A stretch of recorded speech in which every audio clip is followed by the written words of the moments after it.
हामी 2014 सालमा we started incorporation of our business. हामीले आफ्नो बिजनेसलाई इन्कर्पोरेसन गर्ने अनि सरकारको तर्फबाट लिनुपर्ने सम्पूर्ण यो पर्मिटहरू प्रक्रियाहरू यी कुराहरू हामीले फुलफिल गर्ने काम गऱ्यौँ।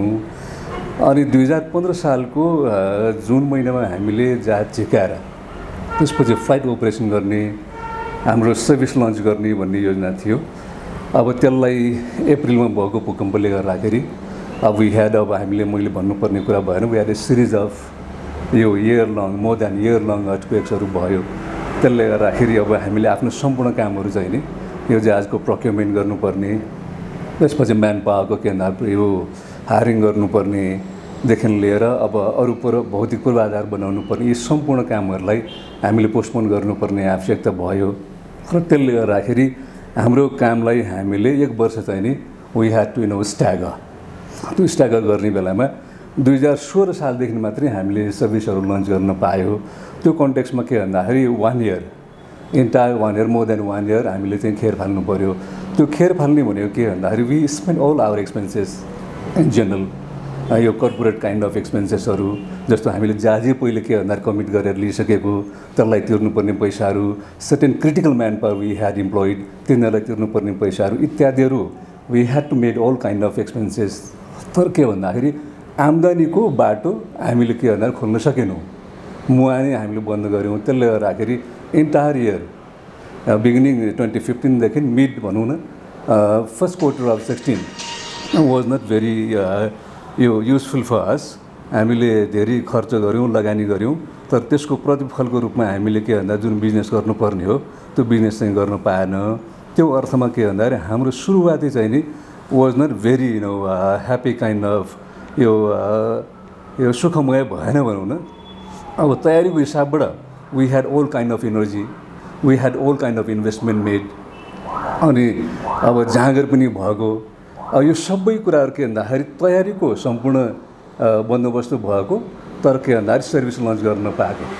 त्यो स्थितिमा हामीले के भन्दाखेरि पहिलो 1.25 वर्ष चाहिँ त्यसरी बितायौँ हामीले। अब वास्तवमा भन्ने हो भनेदेखि अब यो 16 सालपछि वी लन्च आवर अपरेसन।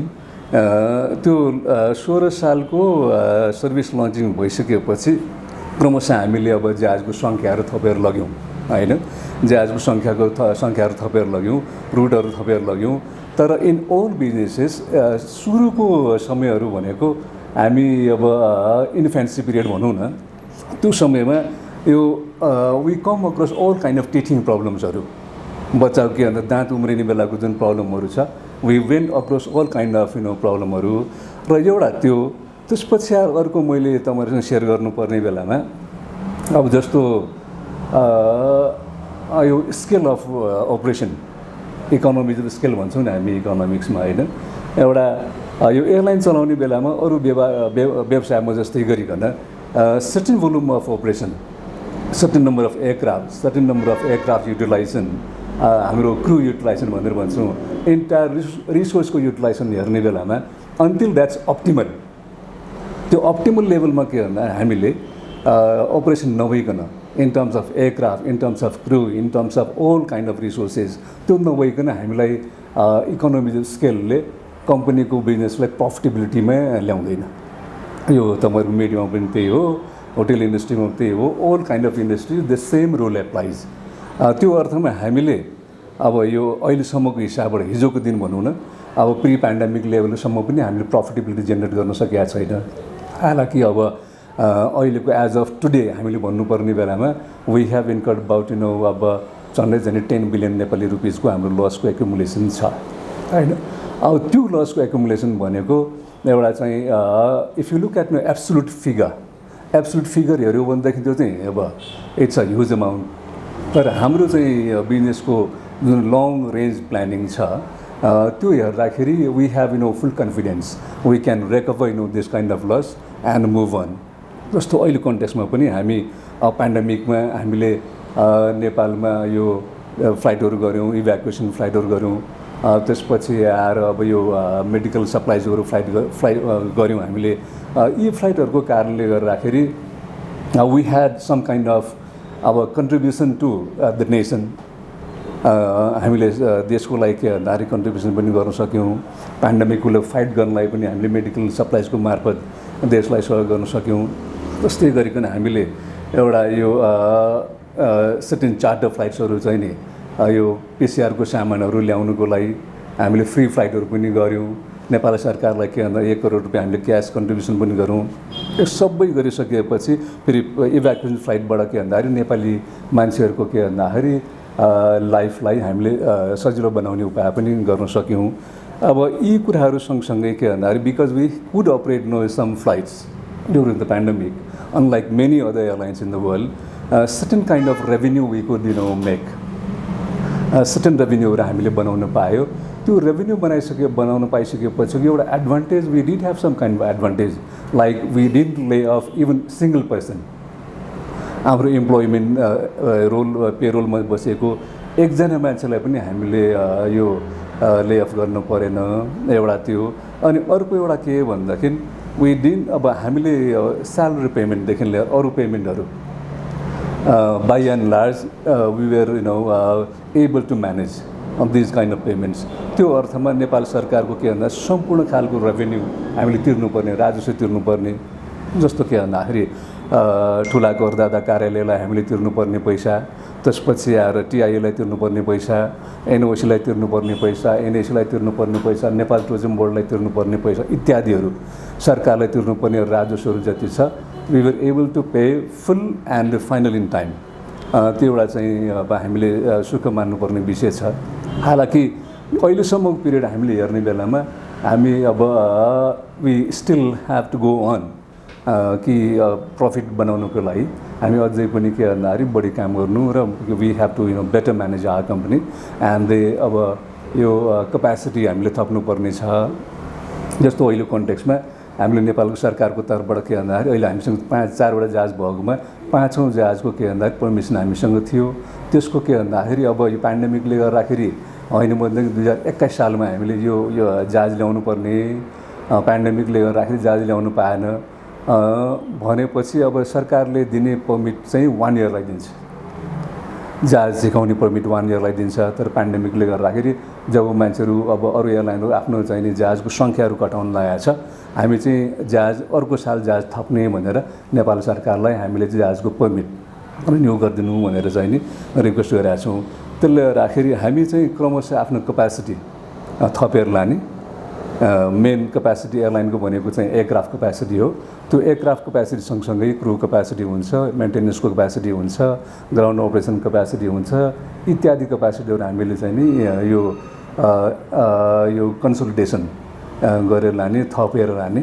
अनि त्यसको मार्फत के भन्दाखेरि भोल्युम अफ अपरेसनले हामी इकोनोमिज अफ स्केल मेन्टेन गर्ने र भायबल सेक्टर्सहरू थप्ने।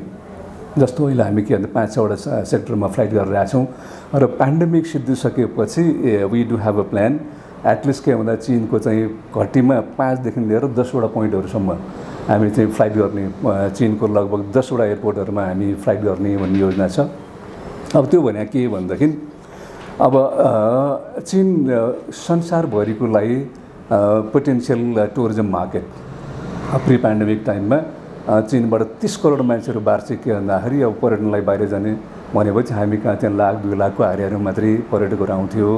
अनि हामीले नम्बर अफ पोइन्ट्सहरू एयरपोर्ट्सहरू धेरै 10औँवटामा हामीले फ्लाइट अपरेट गर्ने भइसकेपछि we will have the largest यो टुरिस्ट ब्रिङ्गिङ क्यापेसिटी नेपालमा के भन्दाखेरि चीनबाट पर्यटन ल्याउने सबभन्दा बढी के भन्दाखेरि क्षमतावान र बढी के भन्दाखेरि पर्यटकहरू भित्राउने एयरलाइनको रूपमा हामी अगाडि बढ्नेछौँ।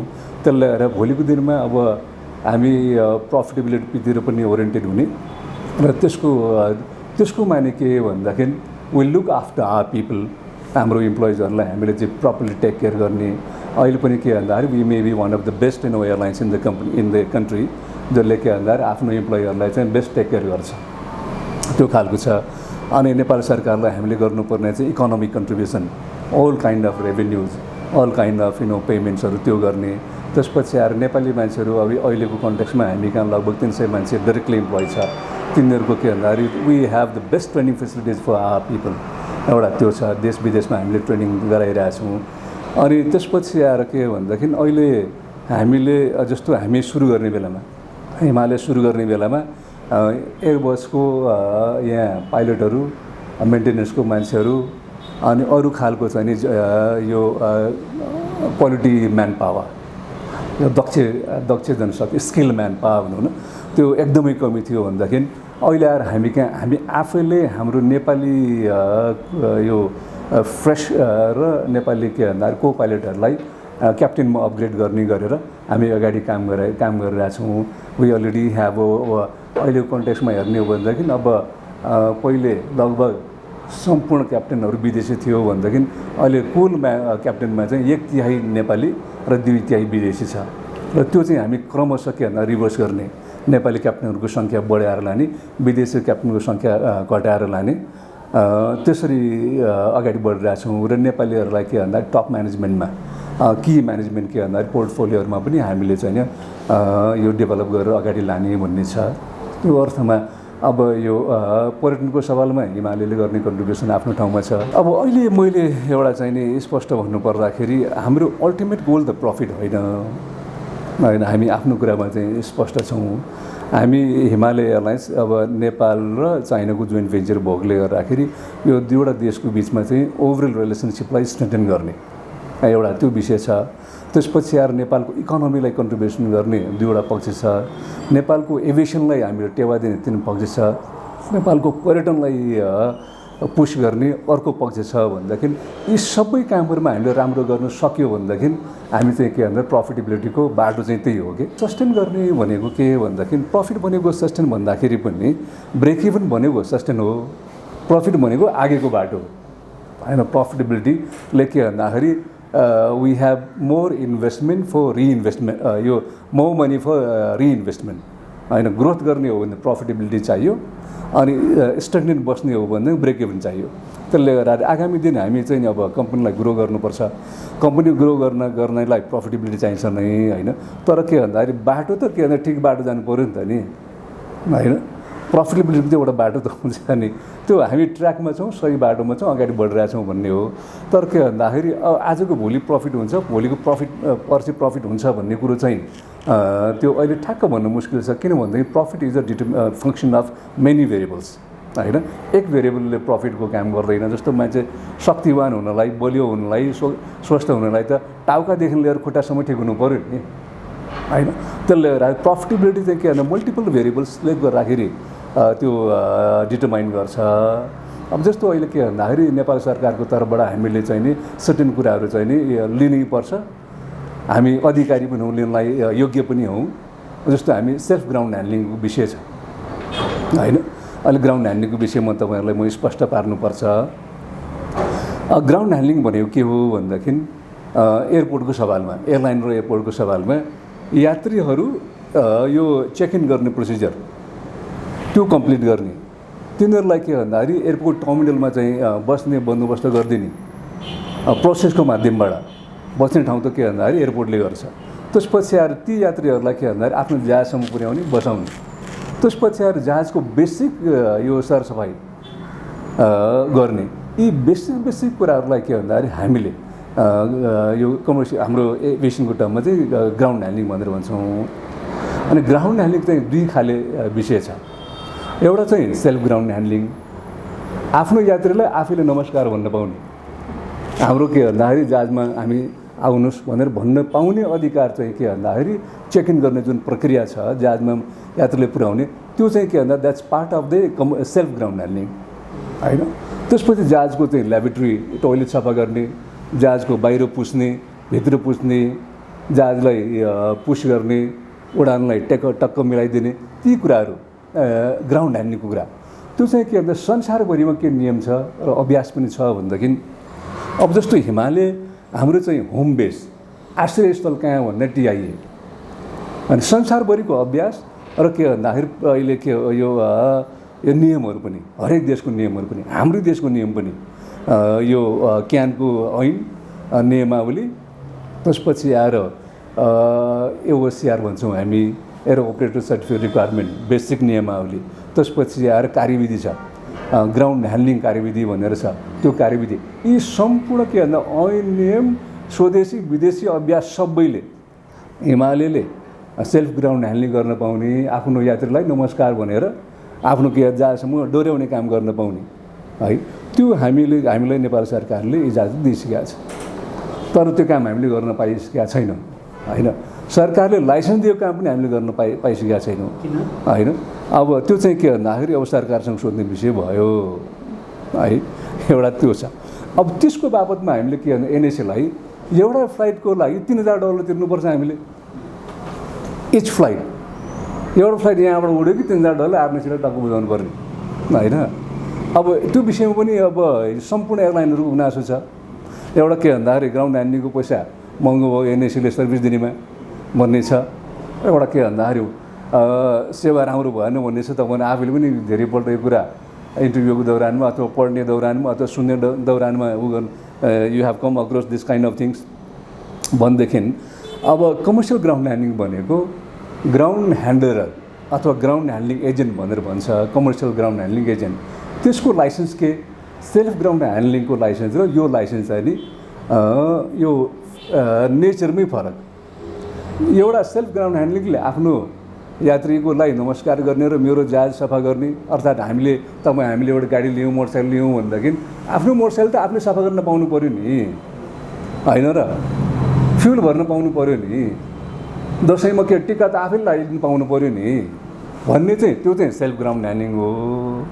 अब हामीले पठाउको सर्भिस जुन चलाउने हो नि त्यो चाहिँ कमर्सियल ग्राउन्ड ह्यान्डलिङ हो कि। पठाउमा त हामीले भने जस्तो गर्न पाइँदैन त नि होइन, दुईजनाको सल्लाह मिलेपछि मात्रै गर्ने हो है। त्यो अर्थमा के भन्दाखेरि जस्तो अहिले एनएसीले यो क्यानबाट चाहिँ नि यो अग्रिमेन्ट गरेर अधिकार लिइरहेछ सम्पूर्ण खालको नेपालमा आउने एयरलाइनहरूलाई उसले ग्राउन्ड ह्यान्डलिङ गर्ने। अब मेरो पर्सनल ओपिनियन के हो भनेदेखि सरकारी एयरलाइन भएको कारणले गर्दाखेरि एनएसीले कमर्सियल ग्राउन्ड ह्यान्डलिङ गर्न पाउनुपर्छ, गर्दाखेरि राम्रो छ। ताकि के भन्दाखेरि त्यसको आधारमा अहिले के भन्दाखेरि एनएसीको कमर्सियल ग्राउन्ड ह्यान्डलिङको जति रेभेन्यू छ त्यसले चाहिँ सस्टेन गराइरहेछ, बचाइरहेछ है। अब हामी as a citizen of the country, as a business person in business and as a person in profession म चाहिँ के भन्दा त्यो ठिक छ, एनएसीले कमर्सियल ग्राउन्ड ह्यान्डलिङ गर्नुपर्छ भन्ने मेरो व्यक्तिगत मान्यता पनि हो। र त्यसमा के भन्दाखेरि कुनै थप विषय भन्नै परेन। एनएसीलाई हामीले this is our national heritage, हाम्रो राष्ट्रिय सम्पदा पनि हो कि त्यो एउटा पनि हामीले as a citizen of the country बुझ्नुपर्ने हो। त्यसलाई सम्वर्धन गर्ने, प्रवर्धन गर्ने सबै कुरामा के भन्दा we must have commonality of view र कमनालिटी अफ एक्सन त्यो हुनुपर्छ। तर अब त्यो भनेर हामी हिमालयको तर्फबाट बोल्ने बेलामा हामीले पाएको बेसिक राइट पनि हामीले प्रयोग गर्न नपाउने भन्ने त्यो चाहिँ के भन्दा ठिक भएन कि। त्यसको अर्थ के हो भनेदेखि हाम्रो प्रफिटेबिलिटीमा एउटा के भन्दा बिगेस्ट हर्डल त्यो नि हो। अब यो कोइन्सिडेन्स पर्ने आफ्नो ठाउँमा छ and this time had to come today or tomorrow है। अब बिजनेसमा के भन्दाखेरि हामी बिजनेस साइकल भन्छौँ नि, environmental factors, business cycle up and down हुन्छ, एउटा चक्रीय प्रणालीमा घुम्छ भन्ने। यो चक्र के भन्दाखेरि आज 15 सालभन्दा आएको भए पनि केही सालपछि आउँथ्यो कि किन भनेदेखि तपाईँको अब यो एभिएसनको इतिहास अब 2000 सालदेखि मात्रै हेरौँ होइन। We don't have to go very far into history, त्यहाँ धेरै पुरानो हिस्ट्रीमा पनि जानु परेन। 2000 सालदेखिको मात्रै हेऱ्यो भने 3 सालमा सास भयो, 9 सालमा इकोनोमिक इस्युहरू भयो। अब यो के भन्छ त्यसलाई फ्युलको प्राइस एकदमै माथि गयो। त्यसपछि अब 9-11 भयो, सेप्टेम्बर 11को इस्यु आयो होइन। यो कुराहरू के भन्दा क्रमशः साइक्लिकल चक्रीय प्रणालीमा चाहिँ बसिरहन्छ नै। हिजो नआएको भए भोलि आउँथ्यो होइन। अब कुनै समयपछि आउँथ्यो होइन। समस्या के भन्दाखेरि it's part and parcel of a life. अब हाम्रो जीवनमा जसरी के भन्दा विभिन्न खालको समस्याहरू आइबस्छ, व्यवसायमा पनि के भन्दाखेरि ल चाहिँ नियम चाहिँ एउटै हो। यो के भन्दाखेरि अब variation cycles of the business, त्यसबाट चाहिँ हामी पर चाहिँ भाग्न सक्दैनौँ होइन। त्यसलाई अब त्यसको इफेक्टलाई कसरी मिटिगेट गर्ने, मिनिमाइजेसन गर्ने, त्यसबाट कसरी पन्छेर जाने भन्ने कुरो चाहिँ आफ्नो ठाउँमा भयो।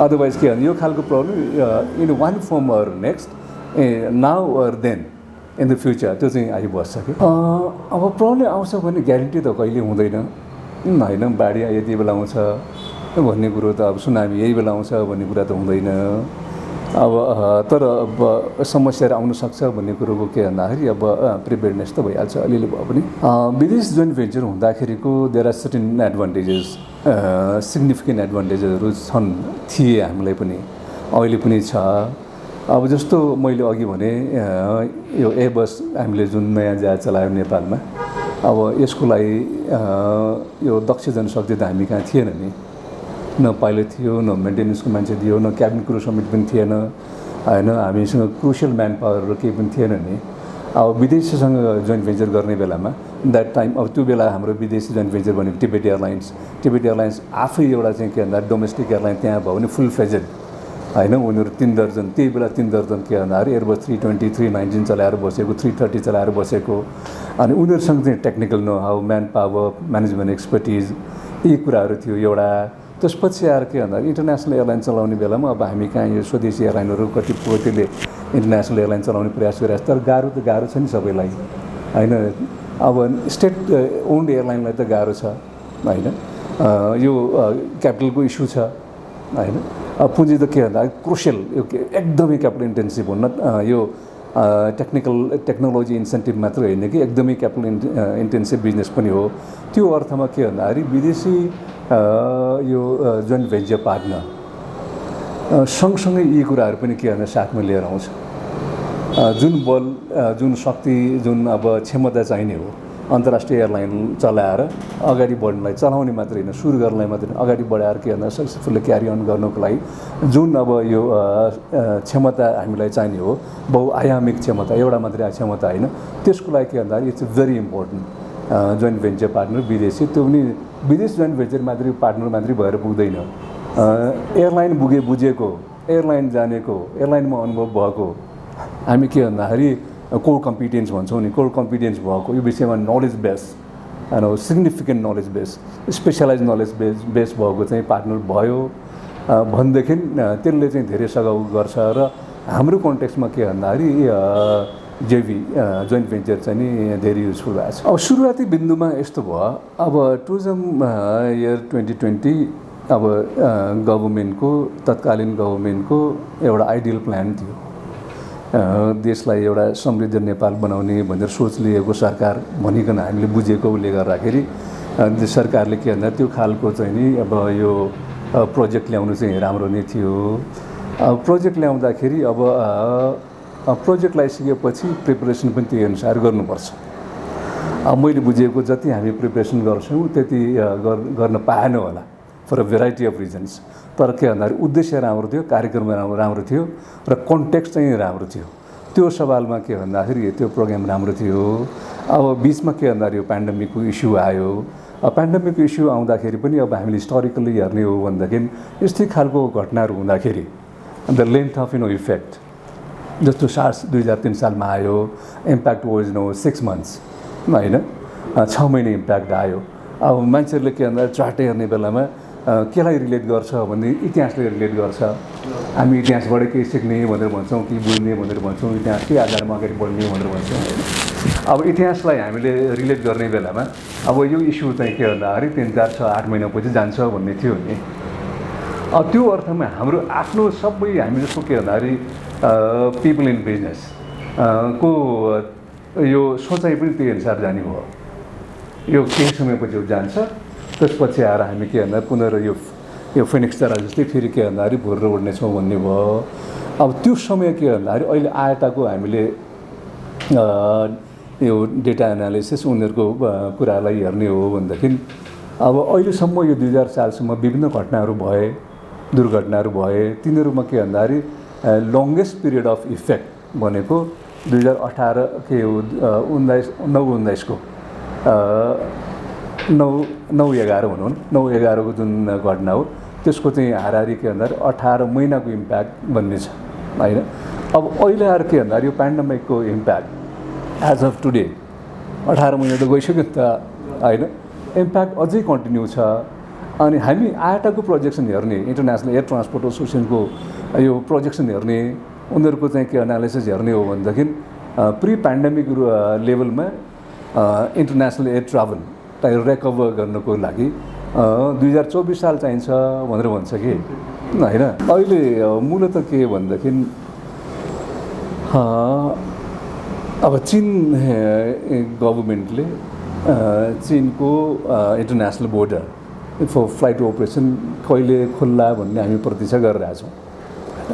अब हामी एयरलाइनको हिसाबबाट हेर्ने हो भनेदेखि हाम्रो की मार्केट, हामी डिफ्रेन्ट मार्केटहरू छ। मिडल इस्टको मार्केट छ, बङ्गलादेश छ, मलेसिया छ। अहिले अब हामी क्रमशः यो डिफ्रेन्ट रुट्सहरू थप्ने भन्ने हाम्रो योजना त छँदैछ।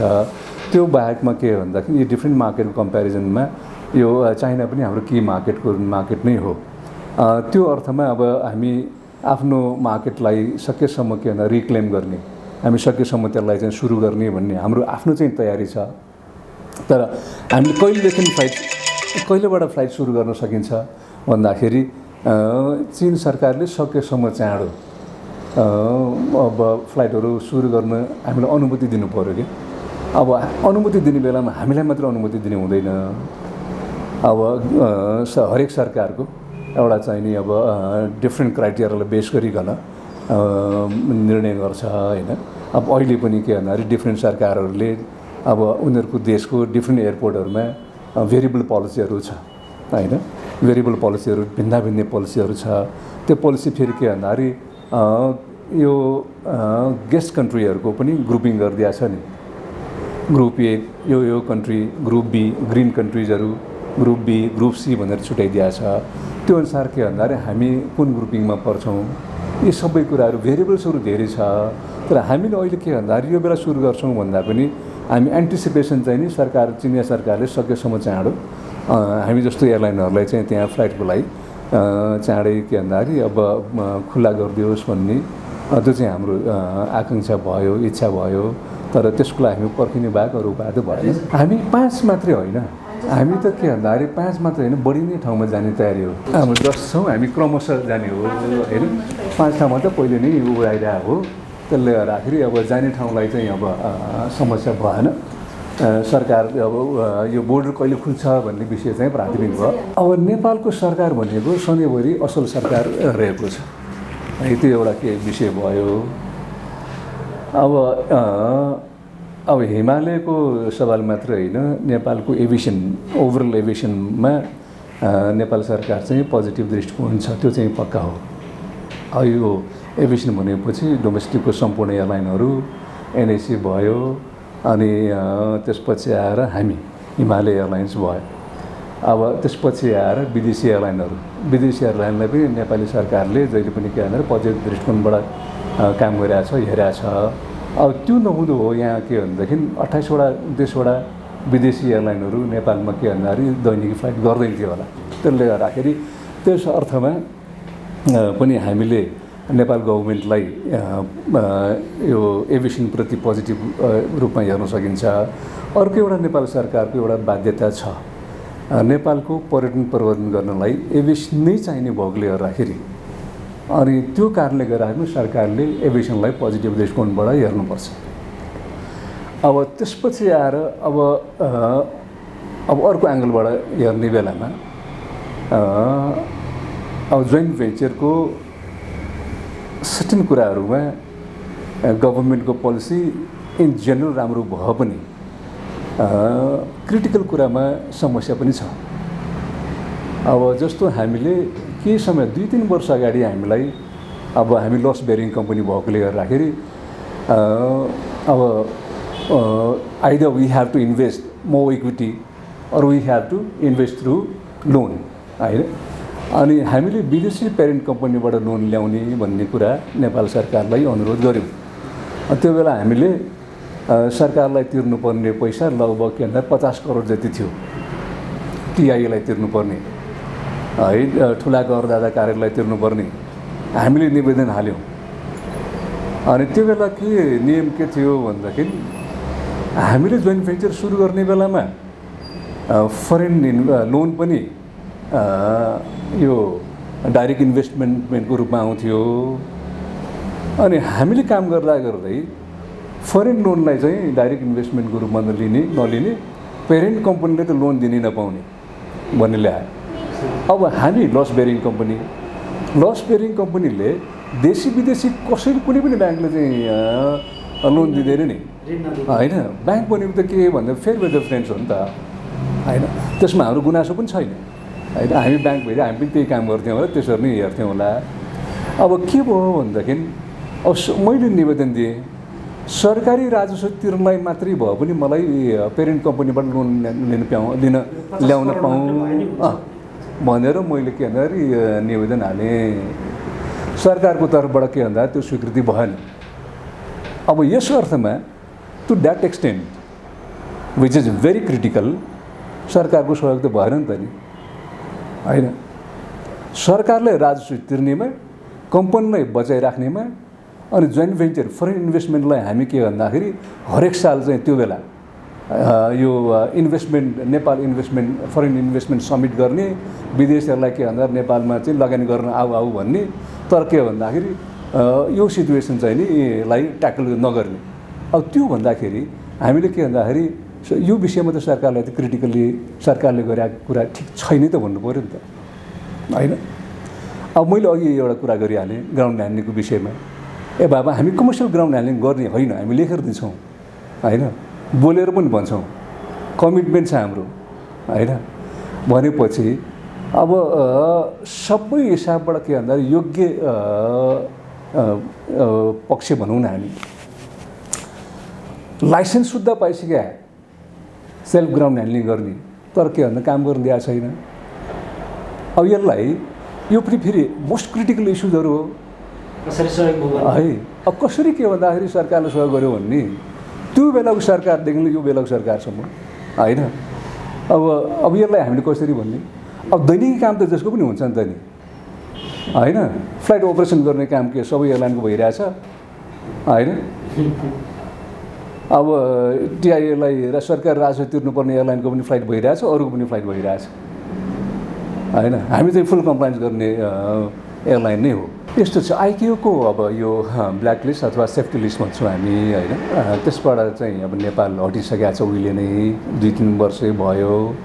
त्यो हट्नमा पनि अब तपाईँहरूसँग मैले के भन्दाखेरि पब्लिकसँग पनि सेयर गर्नुपर्ने, तपाईँहरूसँग पनि सेयर गर्नुपर्ने हिमालयको सेफ्टी स्ट्यान्डर्डलाई आधार बनाएर आइकियूले के भन्दा नेपाललाई यो सेफ्टी लिस्ट हटाउनुमा धेरै सहयोग भएको है। यो आइकियूको अब क्यानको अडिट आयो, आइकियूको मान्छेहरू यहाँ चाहिँ हामी कहाँ आयो, हामी कहाँ आएर के भन्दाखेरि यहाँको सबै अडिट सिधिसकेपछि आइकियूको रिजनल डाइरेक्टरले त्यो बेलाको के भन्दाखेरि क्यानको हाकिमहरूको अगाडि हिमालयको सेफ्टी स्ट्यान्डर्ड एसिया पेसिफिक एयरलाइन्सको एयरलाइन्सहरू राम्रो एयरलाइन्सहरूको के भन्दाखेरि दाँजोमा चाहिँ हिमालय एयरलाइन्स छ भनेर के भन्दाखेरि क्यानको हाकिमहरूलाई साक्षी राखेर भनेर गएको छ है। त्यो बेला के भन्दाखेरि आइकियूको ब्ल्याकलिस्टबाट चाहिँ नि नेपालको सिभिल एभिएसन हट्नुमा चाहिँ नि हिमालयको चाहिँ नि standard safety standard management organization facilities training यो सम्पूर्ण कुराहरूले के भन्दाखेरि धेरै सहयोग गरेको छ। एउटा त्यो छ। अब अहिले बाँकी भएको चाहिँ युरोपियन युनियनको सेफ्टी लिस्टिङ बाँकी छ। अब त्यो पनि के भन्दाखेरि अब केही विषयहरू अझै पनि बाँकी छन्। आइकियूको लिस्टिङ हटिसकेपछि इयूको सेफ्टी लिस्टिङमा चाहिँ नि उनीहरूले 1-2वटा कुराहरू राखेको छ। जस्तो अब क्यानले रेगुलेटरको पनि काम गर्ने अनि यो सर्भिस प्रोभाइडरको पनि काम गर्ने, आफैले एयरपोर्ट पनि चलाउने, ट्रेनिङ अर्गनाइजेसन पनि चलाउने अनि एयर ट्राफिक कन्ट्रोल पनि चलाउने। तर के भन्दाखेरि नियमनकारी पनि आफै हुने होइन। अब के भन्दाखेरि चोर र पुलिस आफै हुने होइन। त्यो भनेर भनेको त्यो चाहिँ अब प्रक्रियामा छ। यो विषयमा के भन्दाखेरि अब सरकार पोजिटिभली अगाडि बढ्छ होला। यो लगभग के भन्दाखेरि अब यो राष्ट्रसभामा पास भइसकेको छ विधेयक पनि, अब प्रतिनिधि सभामा छ। अब त्यहाँबाट पनि चाँडै पास होला भन्ने हामी आशा गर्न सकिन्छ होइन।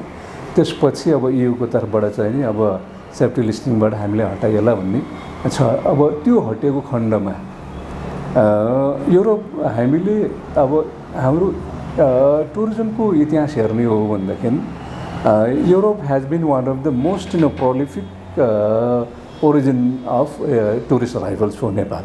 नेपालको लागि सबभन्दा बढी र सबभन्दा के भन्दाखेरि अब यो हामी पर्यटकको के भन्दाखेरि इभ्यालुएसन गर्ने बेलामा के भन्छौँ भन्दाखेरि पर क्यापिटल पर डे स्पेन्डिङ उनीहरूको इल होइन। एउटा पर्यटक आयो, एकजना पर्यटक आयो भने त्यसले देशलाई के भन्दाखेरि कति यो इकोनोमिक कन्ट्रिब्युसन गरेर जान्छ भन्ने सवालमा युरोपबाट आउने पर्यटकहरूको के भन्दाखेरि कन्ट्रिब्युसन हेज बिन सिग्निफिकेन्ट। हिजोको दिनदेखि लिएर कन्ट्रिब्युसन चाहिँ धेरै छ। त्यस अर्थमा के भन्दाखेरि युरोपियनहरूलाई नेपाल आउन चाहिँ सहिलो हुन्छ। के अर्थमा सहिलो हुन्छ भनेदेखि एउटा चाहिँ अब नेपाली एयरलाइन्सहरू सम्भवतः के भन्दाखेरि म चाहिँ नेपाल एयरलाइन्स अगाडि बढ्नुपर्छ भन्ने लाग्छ। 330 जहाज छ, एयरबस 330 जहाज छ, जुन के भन्दाखेरि त्यो रेन्जको फ्लाइटको लागि काठमाडौँबाट युरोपसम्म जानलाई चाहिँ सुटेबल एयरक्राफ्ट हो। नेपाल एयरलाइन्स अगाडि बढ्छ, त्यसपछि अरू युरोपियन एयरलाइनहरू आउला। त्यसको माध्यमबाट के भन्दाखेरि डाइरेक्ट फ्लाइटको सङ्ख्या बढेपछि कन्भिनियन्स पनि बढ्छ, कन्भिनियन्स पनि हुन्छ, कस्ट अफ एयर ट्राभल पनि घट्छ यात्रीहरूको लागि। त्यसपछि के भन्दाखेरि पर्यटन चाहिँ नि युरोपबाट आउने बढ्छ भन्ने त्यो छ। त्यसले गर्दाखेरि अब ओभरअलमा एभिएसनको लागि त्यसपछि आएर पर्यटनको लागि दुईवटैको लागि चाहिँ नि यो युरोपियन युनियनको जुन ब्यान छ हामीलाई सेफ्टी लिस्टिङ भन्छौँ त्यो चाहिँ नि त्यो हट्यो भनेदेखि फाइदा चाहिँ हुन्छ हामीलाई। कम्पनी अहिले हामी जोइन्ट भेन्चर कम्पनी हो।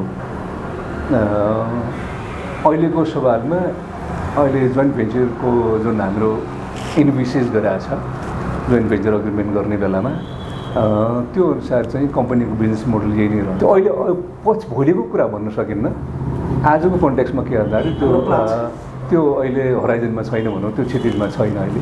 अब अघि हामी कुरा गऱ्यौँ कम्पनी ग्रो गर्नलाई प्रफिटेबिलिटी एउटा चाहिन्छ भन्ने कुरा गऱ्यौँ।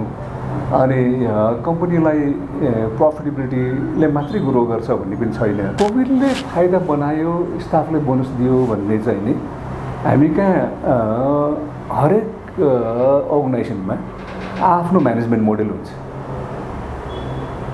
हामी चाहिँ के भन्दाखेरि कर्मचारीलाई मैले अघि भने नि हामी इम्प्लोइ ओरिएन्टेड अर्गनाइजेसन पनि हौँ, त्यो हामी स्पष्ट हुनुपर्छ होइन।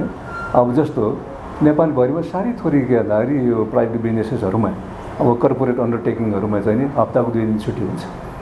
हिमालयमा त्यो छ है।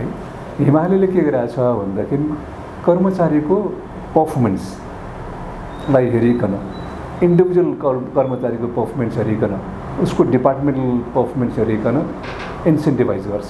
प्रफिट गर्नु पर्दैन है।